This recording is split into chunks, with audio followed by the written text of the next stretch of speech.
ฝนฟ้าโอ้ยมืดตึ๊บเลยมองถนนไม่เห็นเลย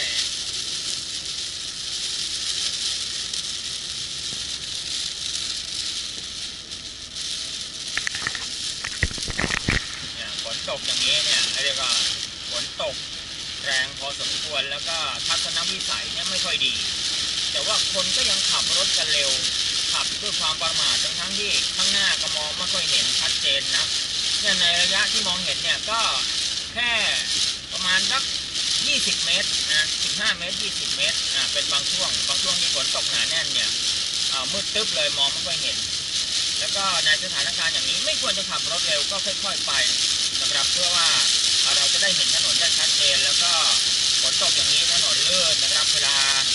เกิดอะไรฉุกเฉินขึ้นมาเนี่ยเราก็จะได้หยุดรถทันแล้วก็การเหยียบเบรกกระทันหันก็จะทำให้รถปัดรถหมุนได้นะก็จะเกิดอุบัติเหตุเนี่ยอันนี้จริงๆแล้วทุกสิ่งทุกอย่างนะมันเกิดจากคนทั้งสิ้นเลยอุบัติเหตุต่างๆเนี่ยบางคนเนี่ยโอ้ยฝนตกมันจะรีบไปตายที่ไหนนะขับรถกันโอ้โหเร่งรีบทั้งที่มันอันตรายนะครับรถนะเวลาฝนตกไม่ให้เปิดไฟฉุกเฉินนะครับไฟฉุกเฉินอย่างนี้แล้วก็เปิดแล้วก็วิ่งอย่างนี้อันนี้เป็นการปฏิบัติที่ผิดกฎหมายนะครับการเปิดไฟฉุกเฉินนะเปิดเฉพาะรถที่จอดข้างทางจอดไหลทางจอดเสียอะไรอย่างนี้นะก็จะเปิดไฟฉุกเฉินขณะที่รถวิ่งไม่ควรจะเปิดไฟฉุกเฉินแบบนี้นะเป็นความเข้าใจผิดของคนขับรถนะครับซึ่งไม่รู้เรื่องรู้ราวละมีตังค์ซื้อรถก็ซื้อมาขับได้ก็ขับไปอย่างนั้นเองไม่ได้รู้กฎหมายที่บ้านเมืองไม่รู้กฎจราจรเขาว่าอะไรยังไงกันบ้างไม่เคยศึกษาไอ้พวกนี้ปัญญาอ่อนแล้วสาเหตุของการเกิดอุบัติเหตุอีกอย่างหนึ่งก็คือเวลาฝนตกนะครับมันก็จะมีน้ำนะขังอยู่บนพื้นถนนนะครับเวลารถที่วิ่งมาด้วยความเร็วนะครับบางครั้งเนี่ยมันเป็นแอ่งอยู่ด้านใดด้านหนึ่งแล้วล้อด้านใดด้านหนึ่งเนี่ยมันมาเหยียบน้ำนะครับมันจะทำให้รถเนี่ยเสียหลักนะครับมันจะดึงน้ำนะมันจะดึงด้านที่ล้อไปเหยียบน้ำเนี่ยมันก็จะดึงเอาไว้ส่วนอีกด้านหนึ่ง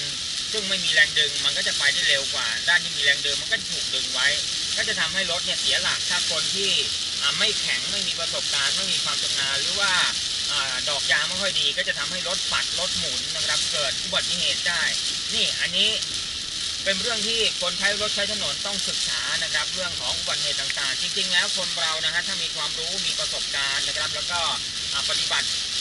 ตามกฎจราจรนะครับไม่ประมาทที่สำคัญคือไม่ประมาทอุบัติเหตุทั้งหลายบนท้องถนนนะครับส่วนใหญ่